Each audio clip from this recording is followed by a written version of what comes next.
I never meant to stay in Calico Reach. Truth is, I never meant to stay anywhere. The road had been my only companion for a long time, carrying me from one place to the next like a dry leaf in the wind. I had my horse, my colt, and the clothes on my back, and that seemed like enough. A man who keeps moving doesn't have to answer questions, doesn't have to explain the things he's left behind. But something about that town, dusty, worn, half dead under the sun, got its hooks in me before I knew it. From a distance, Calico Reach didn't look like much, just a line of buildings scattered along the ridge, walls bleached pale from years of sun and storms. I told myself I'd ride past, maybe stop for supplies, maybe spend one night under a roof instead of the open sky. But as I sat there on horseback, looking at that tired town, I felt something press on my chest. It wasn't hope, not the kind that lifts a man. It was more like recognition, like I already knew the smell of the dust and the weight of the silence that hung over its streets.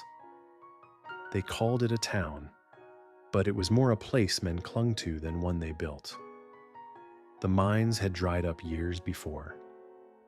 The stage still stopped, but less and less, and when it did, the passengers hurried through like they didn't want to breathe the air. Folks who remained had carved out a way to survive under the heel of the mayor and his men. Law was a word they used in speeches, not in practice. What passed for order came from who shouted loudest or carried the deepest purse. And the rest? They learned to stay quiet or look away. I didn't come for any of that. I came because the horse needed rest, and I figured the saloon could spare me a plate. But on my first week passing through, I found a man bleeding out on the North Road. Someone had put a knife deep into his side and left him in the dirt like trash. I still remember the look in his eyes, how he grabbed at my sleeve with what little strength he had. He whispered something before he died. I never told anyone what it was, and I don't intend to now.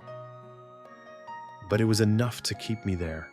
I buried him myself, dug the grave with my own hands, laid a simple stone where he rested. When I rode back into town that evening, I didn't leave. Next morning, I walked into the empty sheriff's office, hung the badge on my chest, and no one said a word. Maybe they thought I was a fool. Maybe they thought I'd be dead by sundown. Maybe they just didn't care. Whatever it was, I stayed. Most days I kept to myself. Fixed the roof on the little house by the livery. Patched the walls, hauled my own water. I didn't ask for company, and no one offered it.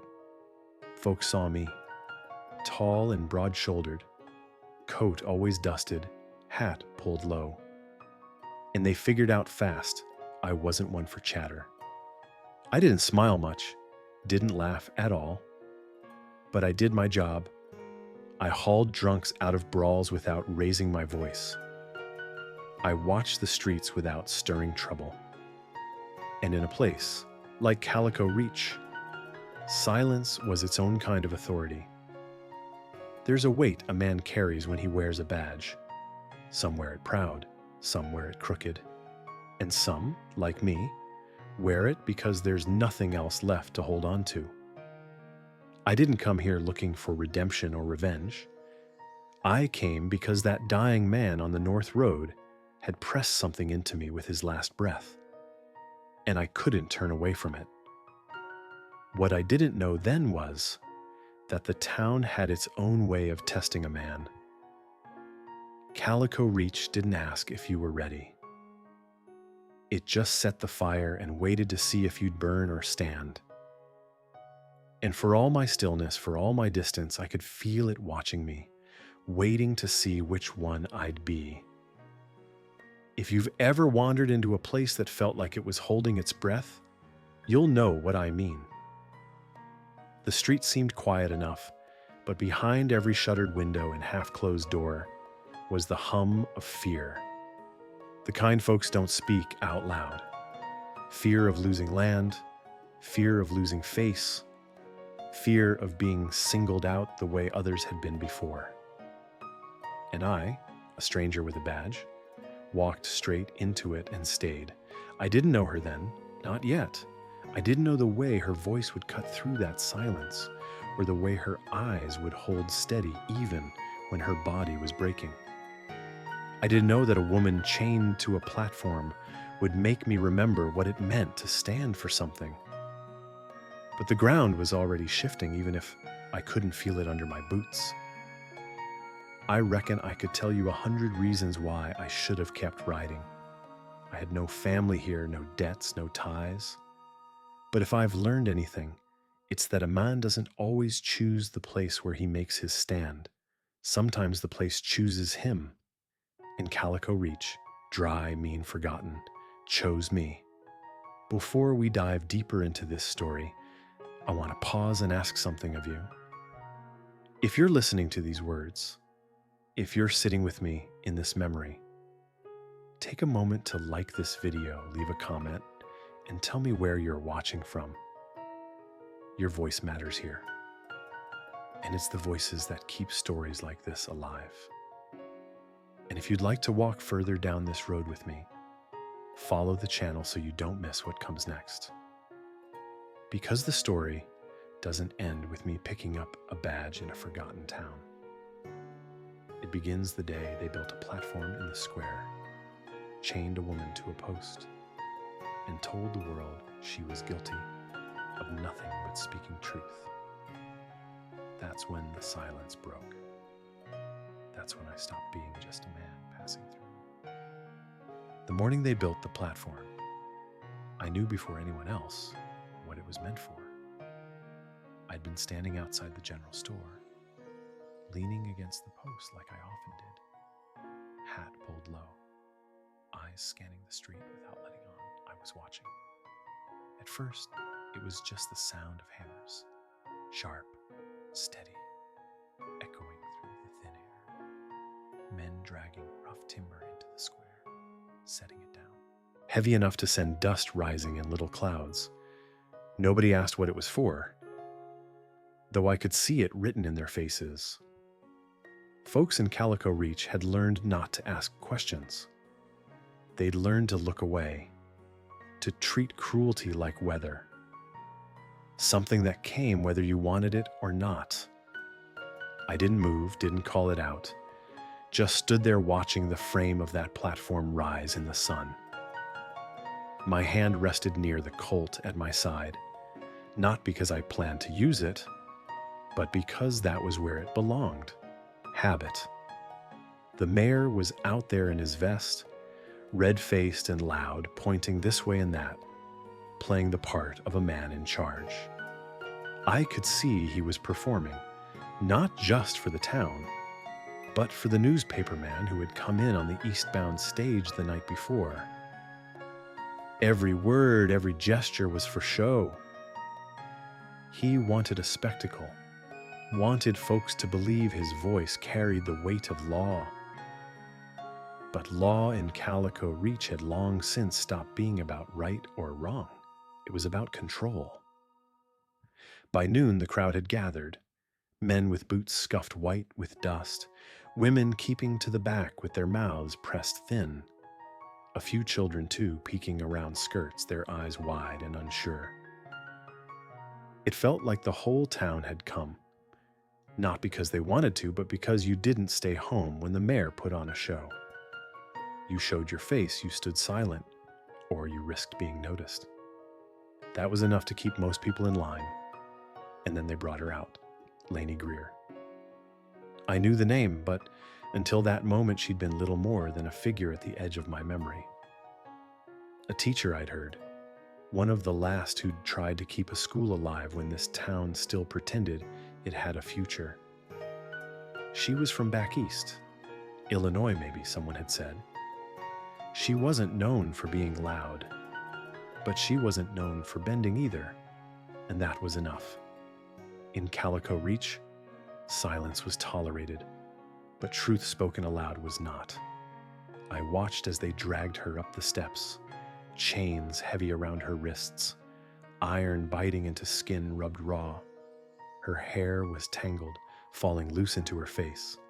Her dress was torn, streaked pale with dust, and ripped high where the ground had caught her. Dirt, sweat, and dried blood marked her cheeks. But she didn't scream, didn't cry out. She stood stiff, her shoulders squared against the eyes of the town. From where I stood, I could see the faint trembling in her hands, the way she shifted her weight from one leg to the other, trying to hold herself upright when her body wanted to give way. The sun was a cruel one that day, high and hot, hammering down on her without mercy. No one had given her water. No one had offered even a shred of dignity. The mayor strutted up the steps like he was taking a stage, his grin wide, his voice sharp. He spoke of order, of values, of decency. Words that meant nothing in his mouth, but ones he knew would play well for the newspaperman, jotting notes at the front. He said she was being punished to protect the town, that women like her, troublemakers, couldn't be allowed to spread their poison. His voice carried practiced, steady. But I wasn't watching him. I was watching her. Laney's eyes moved slow over the crowd. She saw them all. Men who stared back without shame. Women who lowered their gaze to the dirt. Children who didn't yet know what they were supposed to think. Some faces carried pity, others disgust, but most just looked empty, hollowed out by fear. And then her eyes found mine. It was a small thing, a moment barely long enough to call a moment at all, but it hit me harder than a bullet. Her gaze held me steady, like she knew exactly where I was in that sea of faces. My heart thudded once, deep and low, not out of surprise, not out of pity, but something else. Her lips parted, barely moved, and I saw it, saw the words, though no one else could hear them. Please save me. It wasn't loud, it wasn't begging. It wasn't even meant to be heard by anyone but me. She wasn't asking for miracles or grand gestures. She just didn't want to be alone in that moment, chained to a post under the burning sun, while her whole world turned its back. And God help me, I just stood there. I didn't answer. I didn't shout. I didn't draw my gun. I let the mayor speak, let the crowd murmur, let the day stretch long around her suffering. But something had shifted inside me. A weight I thought I'd buried on the North Road when I laid a stranger in the ground came back up to the surface. I couldn't unsee her, couldn't unhear those words. When the mayor's speech ended, when the crowd began to thin, when the dust settled back into its silence, I turned and walked away. My boots hit the board steady, my face gave nothing away, but my chest carried that quiet plea like a brand pressed deep into flesh. That's the kind of moment a man can't shake. You carry it with you into the night, into the silence of your own four walls, into the places where no one can see what you're holding. And as I walked away from that platform, I knew I hadn't walked away from her. Not really. Her eyes stayed with me long after the crowd scattered. I tried to shake them, tried to let the day settle into the dust like every other cruel day in Calico Reach, but it wouldn't leave me. I'd walked away from that platform with my boots steady, face unreadable, but inside I was carrying something heavy, something that kept pressing down every time I closed my eyes. The look she gave me was not of a woman begging for her life, not even of someone demanding justice. It was quieter than that, sharper too. It was a plea to not be left alone in a world that had already decided she was less than human. I'd told myself as I walked past the boarded church and the silent saloon that it wasn't my fight. I told myself I'd seen too many chains, Too many towns where power spoke louder than truth. And I'd learned that stepping, it only left a man bleeding. But no matter how many times I tried to bury that thought, I kept hearing her lips whisper it, just for me. Please save me. When night fell, the town grew still in the way only Western towns do. Lanterns blinked out one by one, doors shut tight, and the sound of laughter faded into drunk slurs and silence. The wind picked up, dragging dust through the empty street. From my porch, I could see the square in the distance, the platform still standing there like a gallows waiting to be claimed. And chained to the center post was her, alone, forgotten, left to endure the dark as much as the daylight. I tried to sit still, tried to convince myself I didn't owe her anything, but that kind of thinking never sat right with me. I could stomach a lot, hardship, hunger, loneliness, but I could never stomach watching someone left to suffer just because men with power said it was easier that way. My hand found the iron key in my coat pocket before I even knew I'd decided. I'd taken it earlier from the office, told myself it was precaution, told myself it didn't mean anything. But truth was, I knew even then I wasn't going to let her hang there until her body gave out. The streets were empty when I stepped down from the porch. No boots echoed on the boardwalk. No dogs barked. Just the low hiss of wind brushing past wooden walls.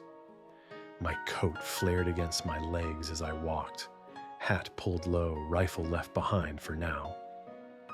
All I carried was the key, the Colt at my hip, and a resolve that I felt older than I was.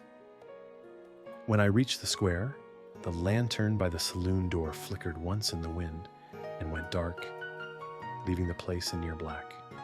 The platform loomed above me, wood pale against the night, the chains glinting faintly where the moon touched them. And there she was, Laney Greer, slumped but still standing, her wrists bound high, her breath shallow and ragged in the silence. I climbed the steps slow, boots heavy on the boards. She lifted her head when she heard me, eyes searching. And for a moment I saw the fear flicker there. She didn't know if I was another man come to jeer at her, another voice ready to spit on her dignity. But when I crouched beside her and let the key slip into the lock, she stilled. The cuffs snapped open with a sharp clink, one wrist then the other. Her arms fell heavy to her sides, and she nearly stumbled. But she caught herself before I could reach out. I didn't touch her. Not yet. Instead, I pulled a folded blanket from my coat and draped it over her shoulders.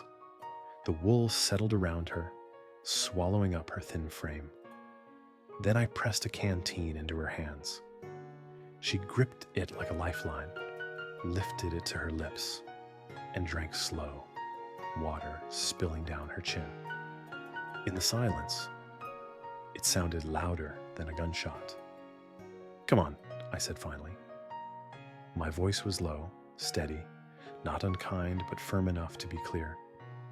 She looked at me then, really looked, and I saw the fight in her eyes, the remnants of the woman who'd once stood in front of a classroom and dared to speak truth in a town that didn't want it.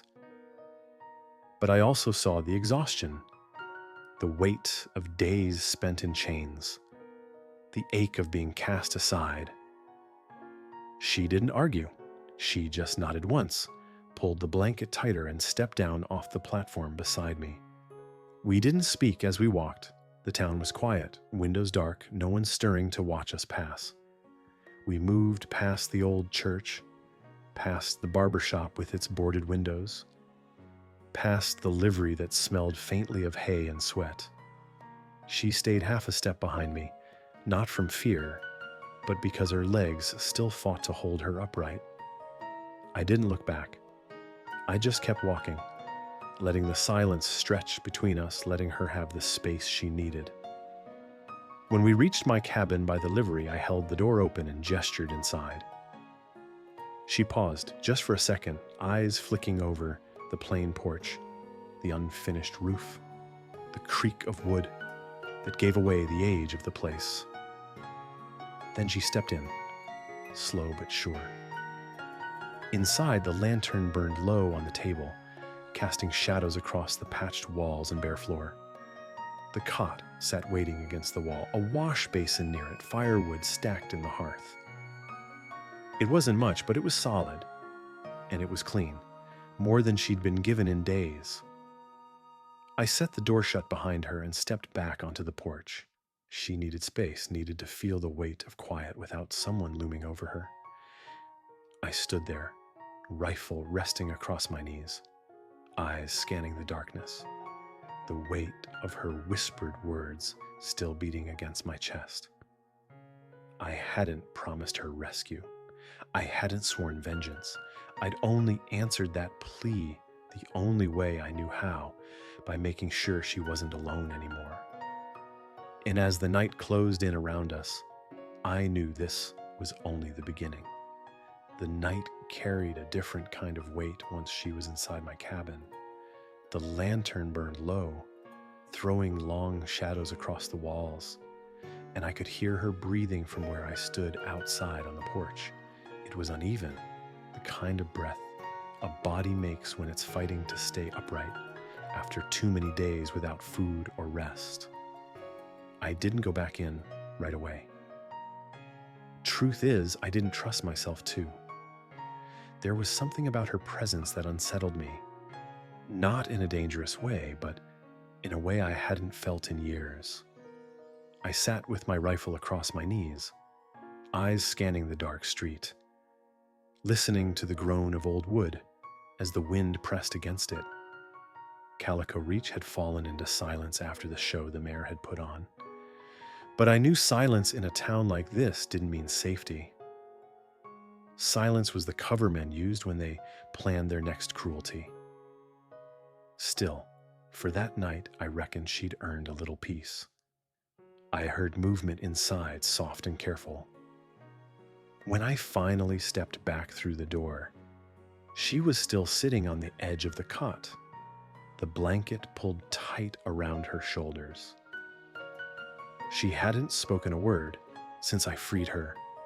Her eyes kept roaming the room like she didn't know if she was allowed to believe in it. Plain walls, patched but solid, a table, a bench, a wash basin, a hammer and nails stacked in the corner where I'd left off fixing the place before all this. No woman's touch anywhere. It was a bare house, but it was mine, and now it was hers too, at least for the night. I set a folded shirt and a washcloth near the basin. Didn't say anything, just placed them there, then turned to step back out. Before I reached the door, her voice broke the quiet. Why? It was just one word, raw, rough, like it scraped her throat to speak it.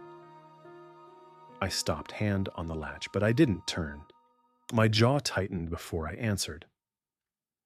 I saw what they did, didn't think it was right. You barely know me. I didn't have to. The room went still again. I stepped out before she could press further. I wasn't ready for more. The truth was, I wasn't sure I had more to give. I stayed on the porch for a long while, the stars sharp above the ridge, the night air carrying the faint smell of dust and wood smoke. Inside, I heard the faint clatter of tin. She must have gone to the basin, tested the cold water against her face.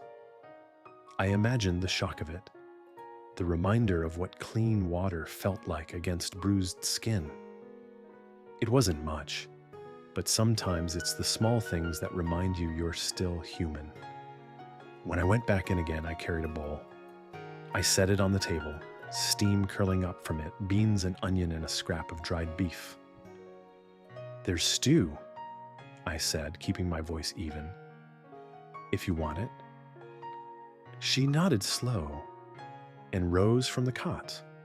Her steps were stiff, but she crossed the room and sat at the table. She didn't thank me. She didn't need to. The way she held the spoon, cautious like she expected someone to snatch it away, said enough. Each swallow seemed to settle her a little more, as though her body was remembering what it meant to be fed without punishment. I stayed near the hearth, working leather against the edge of a bone knife, pretending not to watch her. But I was watching. Every careful bite, every faint shift in her shoulders, every moment where she fought to keep herself from shaking. After a while, she spoke again, voice low. "What now?"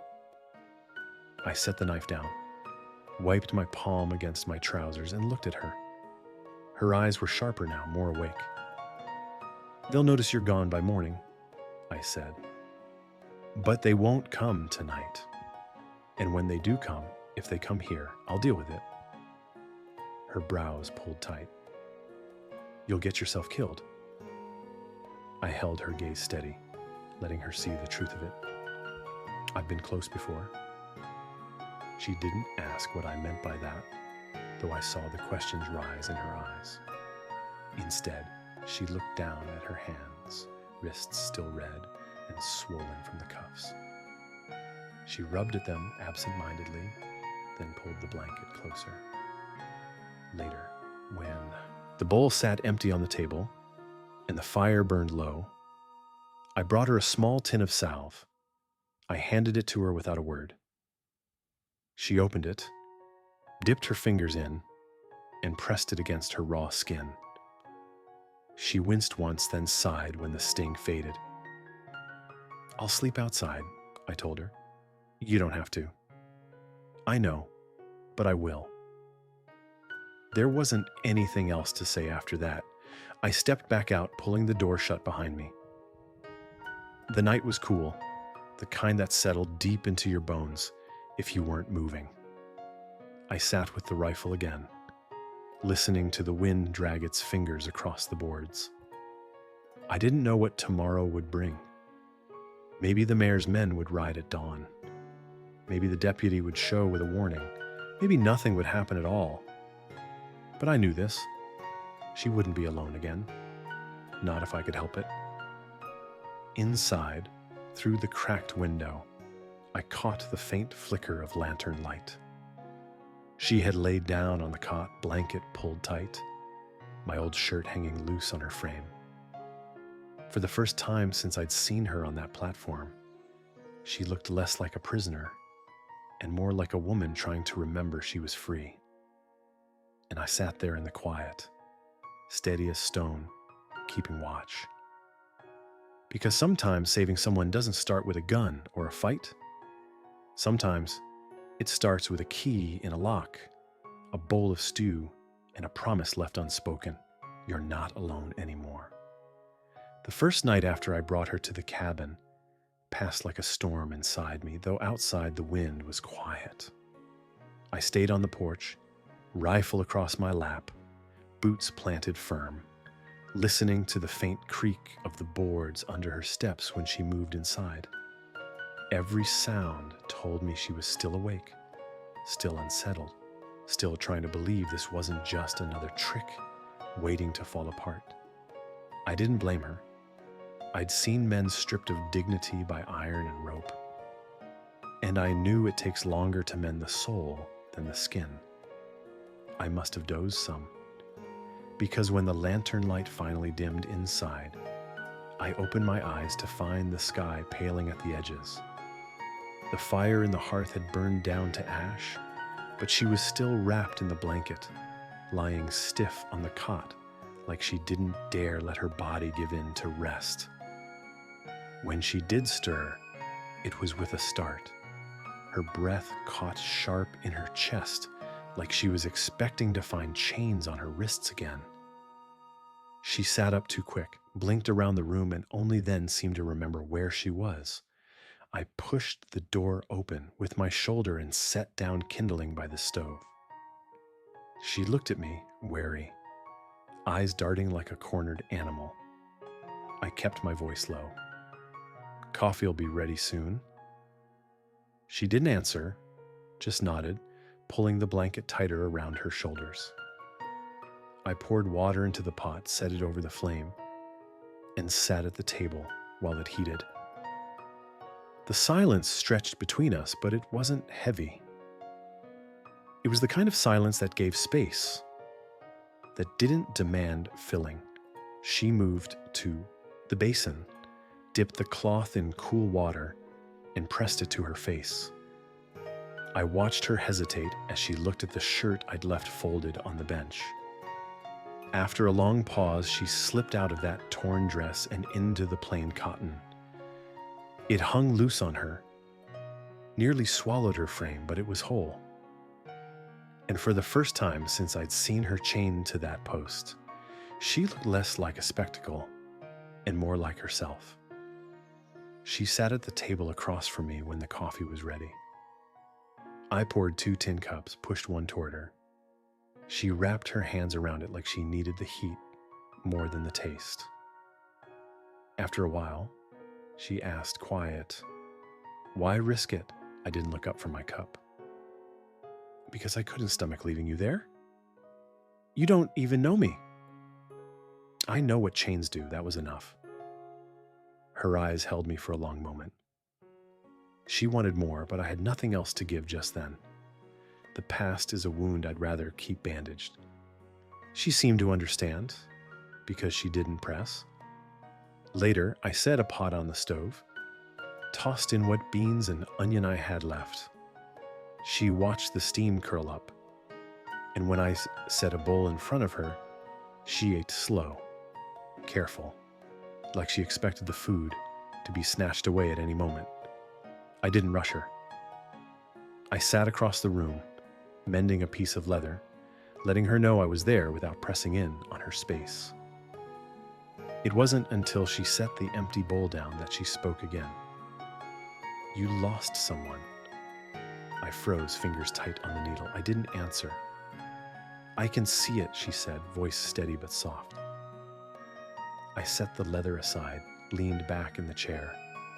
The fire popped in the hearth, and I let the silence carry before I finally said, "A wife, a boy, Missouri." She lowered her eyes. "I'm sorry." I nodded once, because there wasn't anything else to say. She didn't ask how or why, and I was grateful for that. Some things don't need telling to strangers, not yet.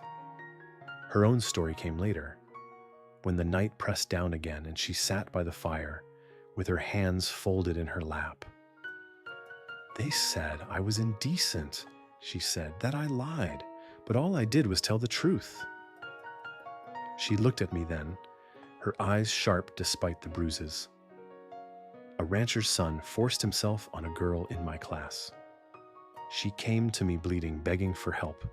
I spoke up, and they locked me away for it.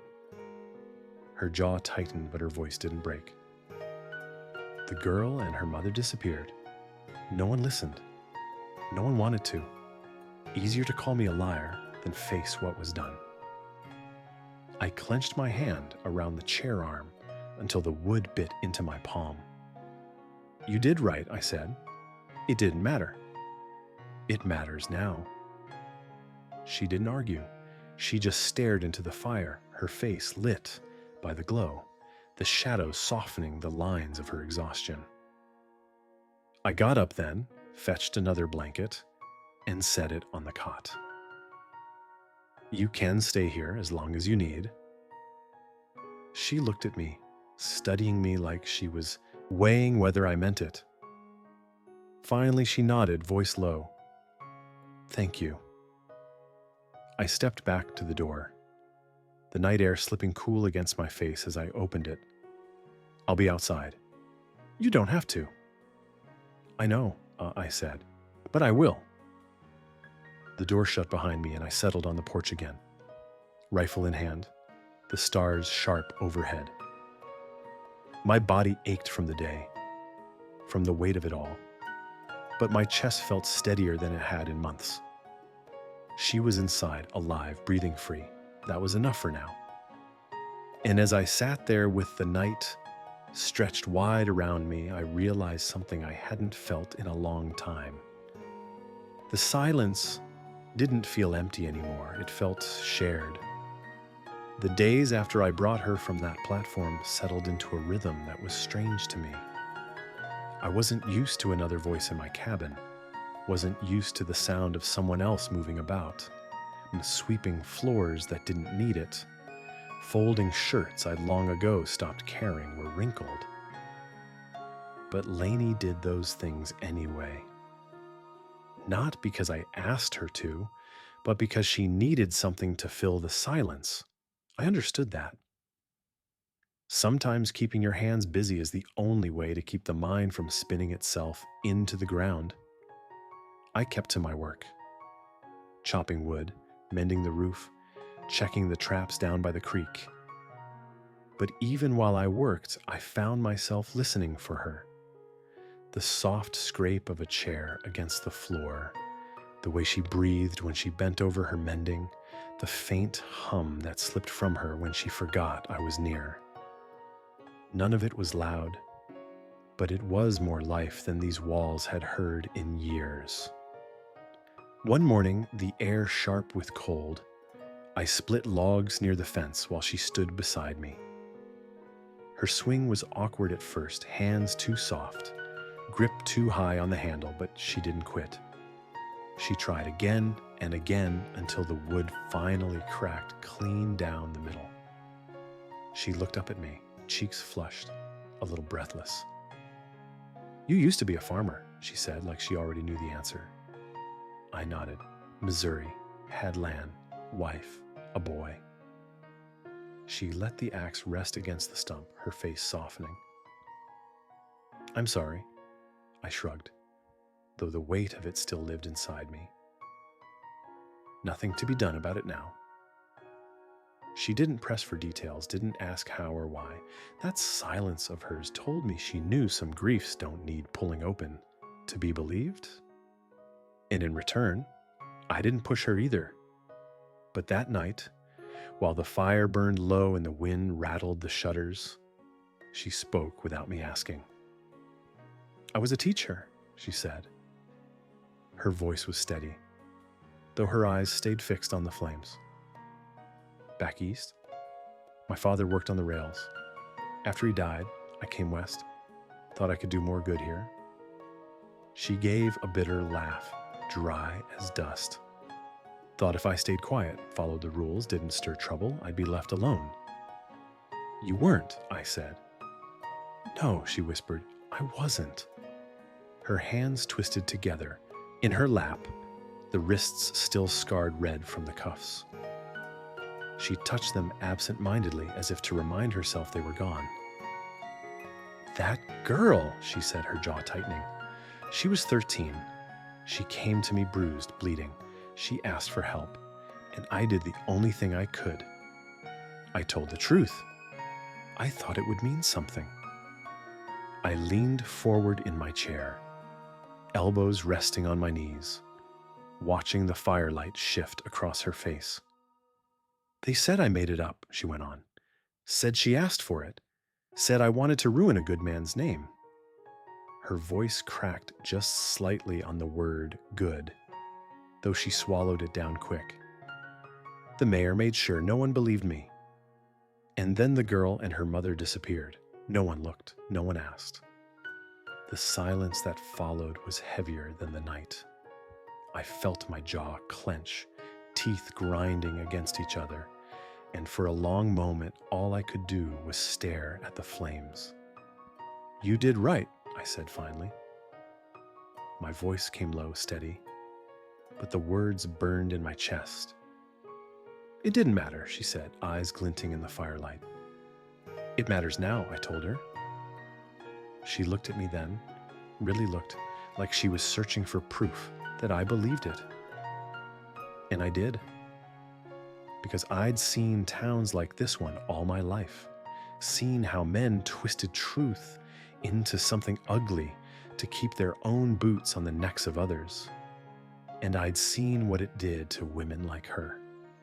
Left them marked, silenced, pushed to the edges until no one even remembered their names. But she had spoken anyway. That meant something. Even if the town didn't see it, I did. We sat in that silence a long time, the fire popping between us, until finally I rose and fetched another blanket from the shelf. I set it on the cot beside her, then handed her the small tin of salve again. She opened it, rubbed it into her wrist slow, and I watched her shoulders loosen just a little. "You can stay," I said. She blinked, looked down at the tin in her hands. "For how long?" "As long as you want." She looked back at me, her eyes soft now, uncertain, but holding a spark I hadn't seen before. "Why?" I thought about lying, about saying something easy, but the truth was simple. "Because you shouldn't have to carry this alone." Her lips parted like she wanted to say more, but she didn't. She just pulled the blanket tighter, set the tin aside, and let out a breath that sounded almost like relief. That night, when I stepped back onto the porch with my rifle, the stars stretched wide above me, sharp and endless. I thought about the boy I'd buried back in Missouri, about the grave I'd dug on the North Road when I first came here, about all the lives I hadn't been able to save. And for the first time in a long while, I felt like maybe I could still keep watch over something worth protecting. Inside, Laney lay on the cot, wrapped in my blanket, my shirt loose around her shoulders, her face turned toward the fire. She wasn't healed, not by a long shot, but she was here. And so was I. And that was enough to keep me awake through the long hours, listening to the night, steady and ready, until the dawn came creeping gray over the ridge. Morning came gray and sharp the day Deputy Cross knocked on my door. I'd been outside, splitting kindling, the air biting through my sleeves, when I saw him walking up the narrow path. He wasn't the kind of man to move bold. His steps were too careful, his eyes shifting to the ground more than the horizon. Even from a distance, I could see his hat twisting in his hands. That told me enough before he even opened his mouth. I set the axe down, wiped my palms on my trousers, and waited as he came closer. When he reached the porch, he looked up at me, throat tight, words pushing against his lips like he wasn't sure if he should let them out. "Sheriff," he said finally, voice low, almost a whisper. "She's gone from the platform." I didn't answer, just stood there with the cold air filling the space between us. "The mayor's angry," he went on. "He wants her found by sundown." Behind me, inside the cabin, I heard the faint shift of wood. Laney must have heard his voice. She didn't move to the door, but I knew she was listening. Breath caught sharp in her chest. Cross swallowed hard. "Says she'll hang if she isn't returned." I let the silence sit heavy between us, my eyes locked on his. He shifted under it, his boots scuffing against the dirt. Finally I said, "You see her here." His head snapped up. "No, sir." Too quick, too sure, I nodded once, slow. He didn't blink, didn't break eye contact. And I realized then he wasn't here to search. He was here to warn me.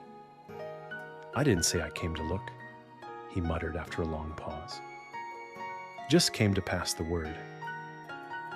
We stood there a moment longer, the cold pressing sharp between us. Then I gave another nod. "You done." He tipped his hat, more nervous than respectful, and stepped back down the path. He didn't look over his shoulder, didn't linger, just walked back toward town with that same unsure shuffle. When I closed the door behind me, Laney was sitting at the table, her hands clasped tight in her lap. She didn't speak until she heard the latch click. Then her voice came, small but steady. "He'll come back. Let him." She looked up at me, her eyes sharp despite the fear sitting just under them. "I don't want you in trouble over me. You didn't ask for this." I sat down across from her. leaned back in the chair, and let my voice fall even. I made the choice. Her lips pressed together like she wanted to argue but knew better. She stared at the fire instead, the light catching her face, showing the faint healing lines of the bruises still fading. After a while, she whispered, "You could have kept walking that night. You didn't owe me anything." I let the silence hang, then said, "I don't help people because I owe. And I don't take orders from men who use rope for control." Her gaze lifted, locked with mine. "You think you can stop what's coming?" "I don't aim to run." Her breath caught at that, and for the first time since she'd stepped into this cabin, I saw something shift in her. Not relief, not exactly, but the kind of understanding that comes when you realize you're not carrying the whole weight alone anymore. That evening, she moved around the cabin in silence, sweeping the floor, folding my shirts, setting water to boil. I hadn't asked her to, but she needed to move, needed to make the space hers in some way. When she passed behind my chair, she caught sight of the scar that cut under my jaw, the one I never talked about. She didn't ask, just paused for a breath, then kept moving. And I was grateful she didn't press. I stepped outside after supper, the night wind pushing against my coat, the stars sharp as glass overhead. My rifle lay across my knees as I sat on the porch, listening to the quiet. I knew Cross wasn't lying. The mayor would send his men, and when he did, there wouldn't be any hiding from it. But I also knew this. Laney Greer wasn't going back to that platform, not while I drew breath. Through the window, I saw her lying on the cot again, wrapped tight in the blanket, eyes open, staring at the ceiling. She didn't close them until long after the fire burned low. And when she did, her breathing came easier, steadier, as though for the first time in days she believed she might live through the night. I kept my post until the gray light of dawn crept over the ridge. The town would come soon enough with its threats and its lies, but I was ready. And when they did, they'd find more than a scared woman and a quiet lawman waiting for them. They'd find two people who had already decided. Chains were not going back on her wrists. By the time the mayor rode out with his men, I'd been waiting half the morning. The rain had come heavy the night before, drumming on the roof in the slow rhythm, washing the dust into thick mud. By dawn, it had softened into mist, but the ground still sucked at boots, and the trees along the ridge looked darker, like they knew what was coming. I sat at the table sharpening my knife, each stroke slow, even steady. The rifle was already cleaned and set by the door. I didn't need to say anything to Laney. She felt it in the air, same as I did. She moved quiet around the room, tying her hair back, folding the blanket, checking the latch on the back window. Her face was pale, but calm. Every so often, her eyes met mine. And though her hands trembled faintly when she set them to work, she didn't hide. When the sound of hoofbeats finally broke the quiet, it was like thunder rolling through the wet earth. 4 riders, maybe 5, moving slow down the narrow trail. I stood, slid the knife back into its sheath, and picked up the rifle. Laney was already at the door, hand resting on the frame, the other tucked behind her apron where she'd tied a small knife. Her eyes were sharp, steady. I gave her a look, just one, and she nodded. She was ready in her own way.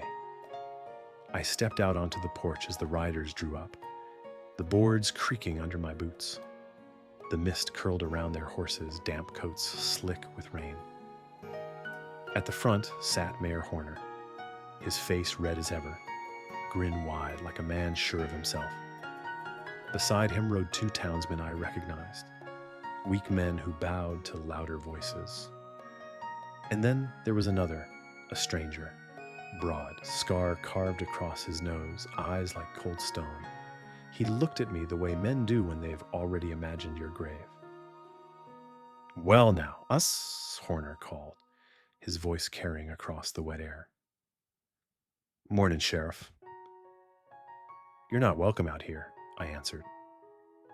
He tugged at his reins, leaning back in his saddle like he had all the time in the world. "Figured I'd stop by for a civil visit. Word is you've got something that belongs to the people of Calico Reach." "She's not yours," I said. My voice was flat, even. "She was charged," he spat back. "The town saw her guilt plain." "There was no trial," he smirked. "She had one in the street, same as any woman who lies about decent men." The scarred man swung down from his horse, boots sinking into the mud. His hand hovered near the butt of his revolver as he stepped forward. "Bring her out," he said, voice thick, hard. "Don't make this worse than it has to be." I took a step forward on the porch, wood groaning beneath me. I didn't lift the rifle, not yet. "She's not going anywhere. You want to come inside my home and try, go ahead, but I won't let you leave." The air tightened between us, thick enough to choke on.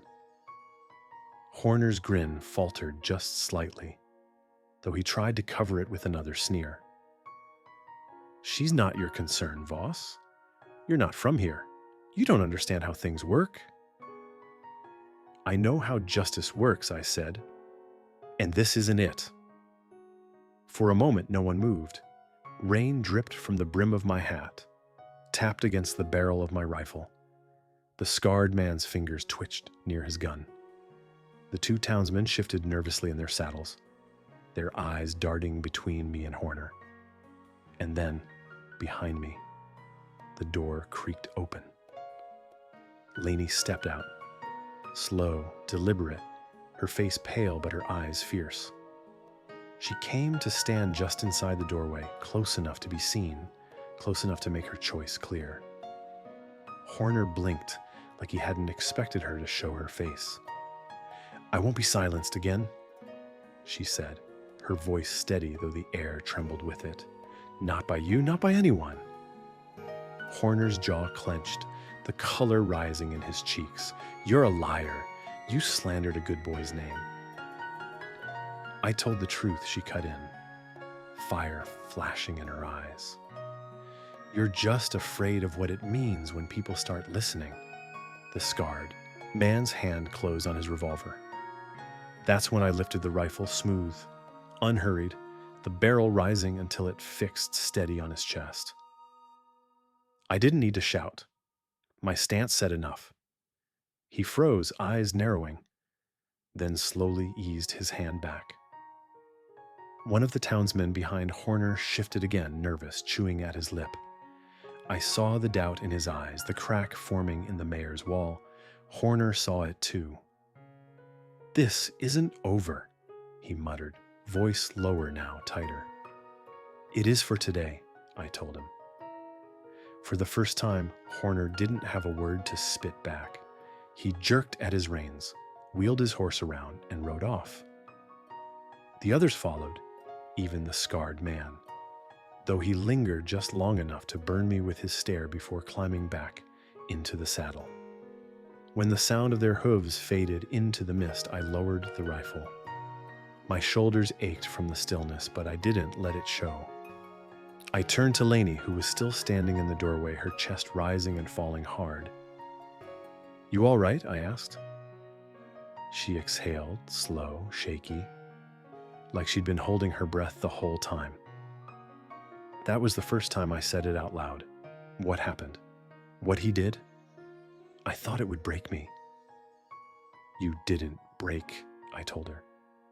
Her eyes shone not with tears, but with something fiercer. She reached out then, took my hand in both of hers, gripping tight like she was anchoring herself to something solid. I let her.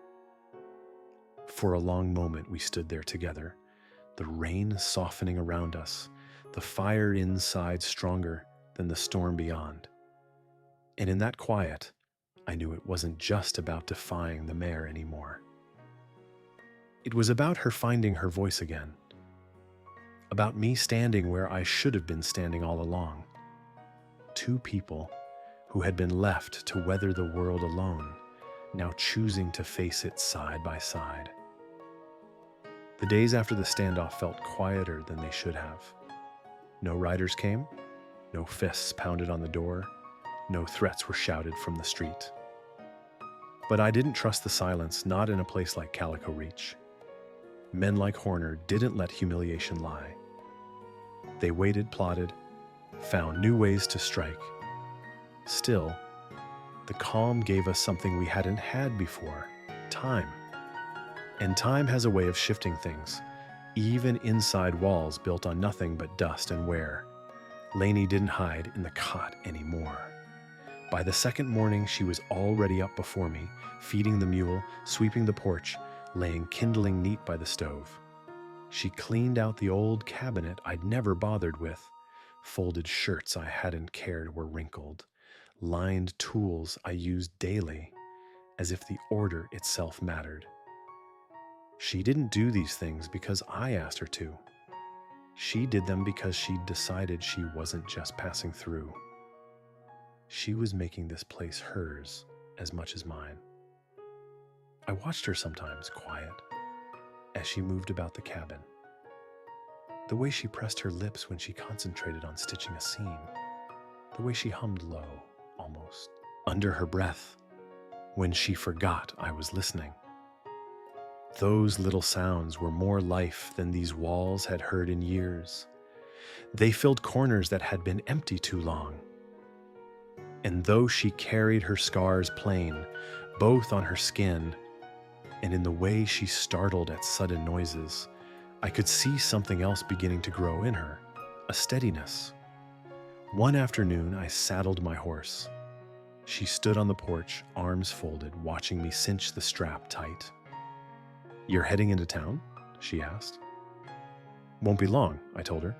"Just need to see how things stand." "Is it safe?" "No," I said plainly. "But it needs doing." She didn't argue, just stood there, blanket over her shoulders, watching me mount up. "If something happens," she started. "It won't," I cut in. Then I met her eyes. "And if it does, I'll come back."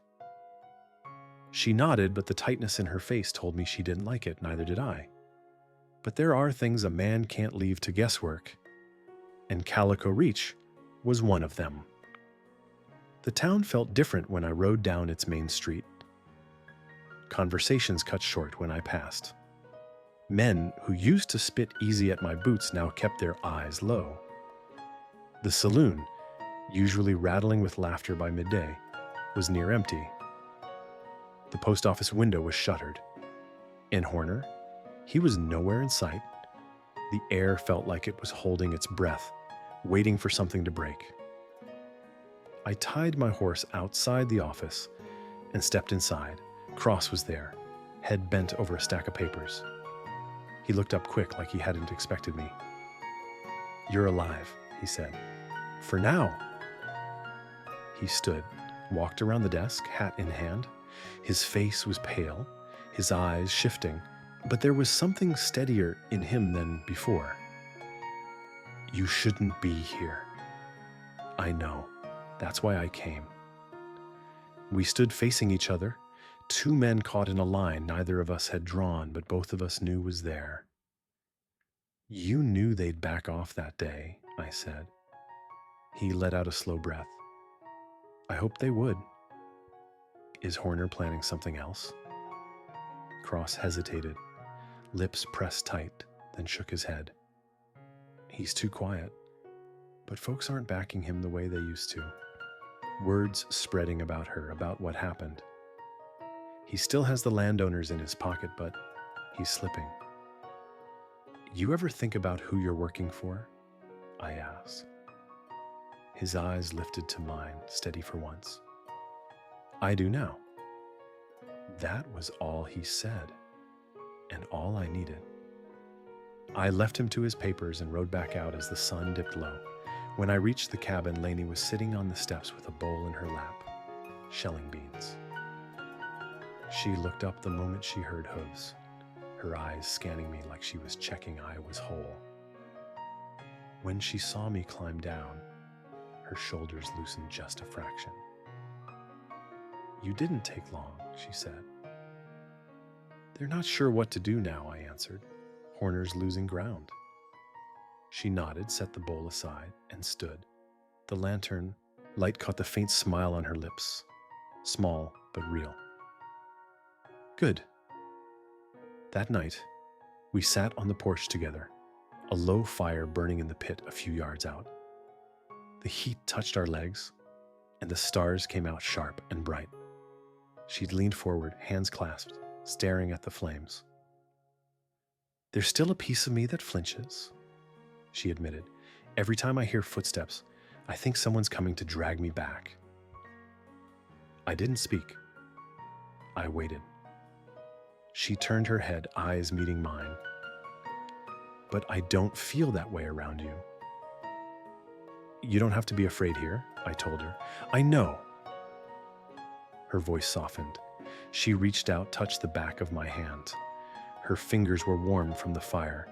I stayed still, let her hand rest there, steady.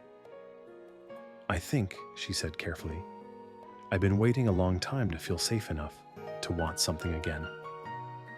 I looked at her fully now. "What do you want?" Her breath caught. Then she said, "To stay. If you'll have me." I didn't blink, didn't hesitate. "I want you too." The fire popped between us, sparks lifting into the night. She let out a breath that sounded like relief, leaned just slightly against my shoulder, and for the first time since I buried a man on the North Road, I felt like I wasn't standing alone anymore. Spring came quiet that year, and I don't think I'll ever forget the way it felt.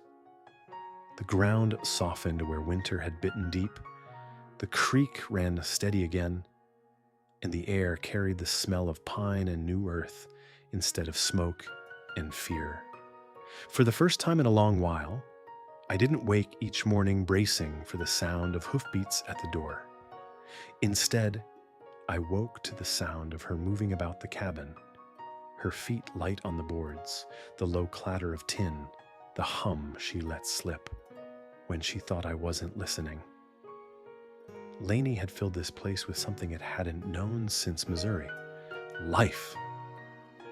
The cabin didn't look like it once did either. Where there used to be a single cot, there was a bed we built together, the wood rough but sturdy. My tools no longer lay scattered. She kept them clean, stacked, ready. A second cup always sat by the stove, waiting. And by the fire, a basket of her mending rested where she left it each evening. It was still my house, but it had become something more than four walls. It had become home. Horner was gone by then. The council stripped him of his office, claimed it was his mishandling of law, his cruelty made too public, but I knew the truth. The people had seen what happened on that platform, had seen him try to chain a woman for daring to speak truth, and something cracked in their silence. They didn't cheer, didn't riot, but they remembered. And memory has its own power. The land-baron's son was sent east, tucked away to keep disgrace from spreading further. No apology came, no charges either, but he was gone. Sometimes the closest thing to justice in a place like Calico Reach is absence, life after. That was not simple, but it was steady. I kept wearing the badge, though it felt different now. Folks came to me with their quarrels, not because they feared me, but because they knew I would listen. I mended fences, settled fights with words more than fists. And I carried the memory of that girl who had disappeared with her mother as a weight in my chest. I couldn't bring her back, but I could make sure no one else slipped into silence while I wore the star. Cross stayed on as deputy. He grew steadier, sharper. He no longer looked at me with doubt in his eyes, but with something closer to respect. Maybe even with a mind to make things better himself. And Laney, she grew stronger each day. The scars on her wrists faded but never vanished. And sometimes she rubbed them absent-mindedly, as if reminding herself they were real. But she no longer hid. She walked into town with her head high, and women who once turned their faces away now nodded at her. Men who had laughed or stayed silent stepped aside when she passed. Fear still lived in that town, but so did her defiance, and it left a mark. One morning, I came in from the creek to find her at the table with a letter in her hands. Her eyes were damp but steady. She looked up at me and said, "From Illinois." "From my mother." She let out a shaky breath. "She says she's proud, says she'd like to meet you someday." She folded the paper slow, her hands trembling just slightly. "I don't think I'll go back, but I might write her more." I sat down across from her, reached for her hand. "That's up to you," I told her. She looked at me then, eyes softer than I'd ever seen them. "I used to think surviving was the same as living, but it's not, is it?" "No," I said, "it's not." The lesson we both learned was simple, though it cost us nearly everything to get there. Surviving is just breathing through chains. Living is breaking them, and sometimes you can't do that alone. Later that day, while we were mending the fence by the creek, she paused, hands in the dirt, hair falling loose around her face.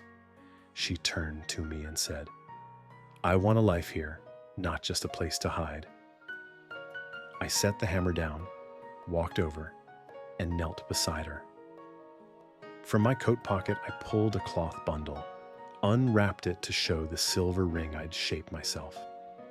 It wasn't polished, it wasn't fine, but it was honest. I held it out to her and said, "I don't have much to offer, but I'd give you all of it." She didn't cry. She didn't look away. She just whispered, "Yes." That night, as the fire burned low, she leaned her head against my shoulder. "I want a family one day," she said. I placed my hand gently over hers. "If it happens, we'll raise them honest, quiet, strong like you."